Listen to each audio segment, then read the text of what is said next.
కానీ ఈ 2 రోజుల ముందు కూడా నేను కొంత భయంతో ఉన్నప్పుడు దేవుడు చెప్పారు, మన మా యోహాను సువార్త ఉన్నది కదా, 10వ అధ్యాయం, అక్కడ గొర్రెల కాపరి ఆయన కొరకు చదివినప్పుడు ప్రభు ఏం చెప్పాడంటే, నీవు నా చేతిలో ఉన్నావు బాబు, నా తండ్రి చేతిలో కూడా నీవు ఉన్నావు గనుక భయపడకండి చెప్పి కదా. కాపరి మనకు తోడుగా ఉన్నాడు.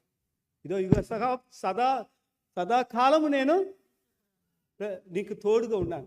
ప్రియులారా, ఆయన తోడుగా ఉన్నారు కాబట్టి మీరు దేనికి భయపడకూడదు. మీ తల వెంట్రుకలని లెక్కించబడి ఉన్నది. మీకు ఆయన తోడుగా ఉన్నారు. ఎవరు మిమ్మల్ని కదిలించలేరు. ఆయన విడువడు, ఎడబాయడు.